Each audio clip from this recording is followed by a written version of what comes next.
Hey everyone, and welcome back to more political chatter. In this video, we will be talking about the chances of the Republican Party just winning seats in Congress these midterm elections and how they are being severely underestimated.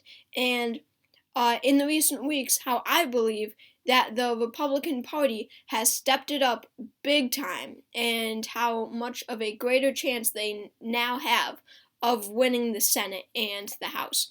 So, first off, we are starting on first actually, and we'll get to this later, but here's my current prediction. I have the Senate being split 50-50 right now, and we'll go over different scenarios and how easy it is for the Republican Party to win the Senate and how they do it. But first, let's go to 538. Looking at their forecasts, I believe that the Republican Party has a much higher chance of winning the Senate than 44 to 56. And I really shouldn't say it like much more, because this is really close. Since Democrats are slightly favored, this is almost a toss-up. I mean, give the Republicans 3 more. That's a 47% chance to 53% chance. Add 6% more for the Republicans, and it is a complete toss-up. 50-50.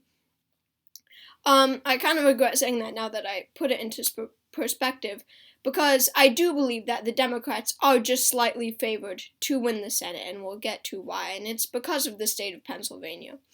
But the Republicans, they have a very large shot at winning the Senate, and most people are, from what, based off of what they're seeing, whether it be on YouTube or the news, most people are independents, Democrats, Republicans, people who aren't biased alike, people who are biased, people who are unbiased alike. Most of them agree that Democrats will win the Senate. And yes, I do believe that they will win the Senate with 50 seats. However, I would not be surprised at all if on election night or the day after, on November 8th or November 9th, the graphic appears that the Republicans will win control of the Senate. I really would not be all that surprised. Why? Because if we're looking at the map right now, this is where I have things. Let's just start off with the basics. Wisconsin, Ohio, North Carolina are certainly not going to the Democrats. Mark Kelly is on track to win in Arizona. After all the scandals, Raphael Warnock is on track to win in Georgia. In Nevada, I have Adam Laxalt winning this race by a lean margin. I've changed my characterization from tilt to lean. This one is definitely one that could flip because I just see it being over 1%, about 1.2%, basically a tilt margin. This one could very easily go to Catherine Cortez Masto, but not as easily as Pennsylvania could go to Dr. Oz. Pennsylvania will decide this election. If John Fetterman had just stayed how he was right after the primary, he would be on track to win, and he still is, but by a very narrow margin. Dr. Oz is inching closer to winning day by day. So 538 might say that Republicans have a 44% chance of winning, but say that Dr. Oz wins in Pennsylvania. Democrats would either need to win Nevada, which would be the state to win, or Wisconsin, Ohio, and North Carolina, all 3 of which they cannot win in. They're not beating Ron Johnson, they're not beating J.D. Vance, and they're not beating Ted Budd. They can beat Adam Laxalt. Nevada would be the state that they would have to win if Pennsylvania goes to Dr. Oz. However, I believe that would be a major feat. I do not see the Democrats winning in Nevada in 2022, especially with Latinos shifting to the Republican Party, becoming more conservative in such high numbers as the months pass on, especially with Joe Biden, the president, being so unpopular. But right now, this is where I think things would stand. But I see a Fetterman plus 0.3 race in Pennsylvania right now, which is a toss-up, okay? If I'm projecting it's a 0.3 race, I do not have the experience, the knowledge, whatever it may be, to comfortably say that Fetterman will win this race if I believe it'll be a 0.3 race, and most people are expecting Pennsylvania to be very close. So, Dr. Oz wins in Pennsylvania. It's over. You know, Democrats, they have a shot in Nevada, of course they do. They have a shot in every state. But Nevada, they can win. But Catherine Cortez Masto is not on track to win. Adam Laxalt is on track to win. But Pennsylvania, at this point, really is a toss-up. It'll be very interesting to look at on election night. Going back to, so just as a recap, I do believe that Democrats will win the Senate. However, it is practically toss-up because, and this is important here, I say it is practically toss-up because the state of Pennsylvania is toss-up. The Republicans win Pennsylvania, they have majority. If the Democrats win it, they have majority. Pennsylvania is almost pure toss-up, but I do think that John Fetterman has a very narrow lead at this point. And going to the House, I would say that the Republicans even have a larger shot than 80 seats. Not 80 seats. I believe that they have an even larger chance than 80% at winning the House.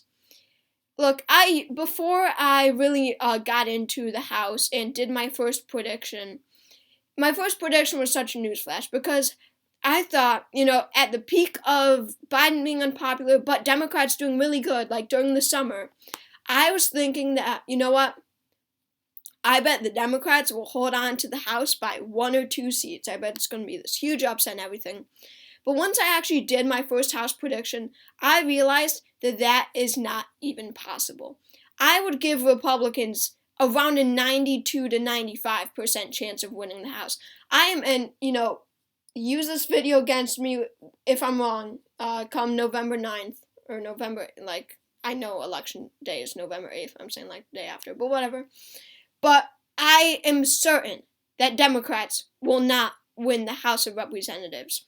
Just because if you go through each district, it just is not possible, okay? Republicans are 100% flipping one of these seats. All Republicans do need...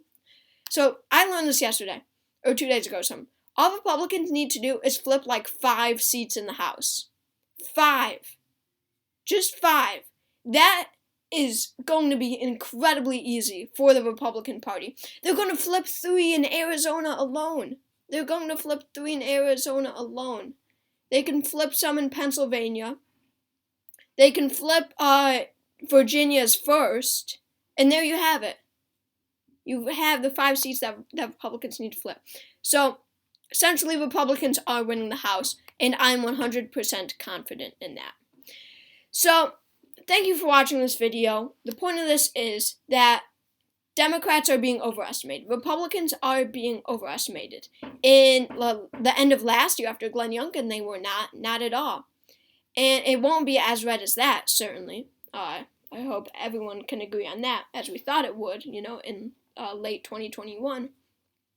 However, once, the generic ballot for the Democrats went back up, everyone was like, whoa, they're going to pull out a huge upset. No. They are favored to win the Senate, I believe, but it's almost pure toss-up. I would give the Senate 51% chance for the Democrats, 49%, just because I do believe that the Democrats just have that narrow edge in Pennsylvania, and again, Pennsylvania is all they need. So thank you for watching this video. Make sure to subscribe to my channel if you haven't already. Comment video ideas down below. I'm working on this amazing election night here. I could actually pull it up probably for you guys if it loads. Now this one is special because it is my final prediction, okay? This is it. I will post it probably 2 days before election night. Then the day before election night, November 7th, I will do a in-depth non-election night video analyzing every race. It'll probably be an hour. I might split it up into a House, Governors, and Senate, but I might do all 3 in one video because that would be even more epic. But, it's all coming to a close, the midterms. But subscribe to my channel if you want more midterm updates. Thank you very much.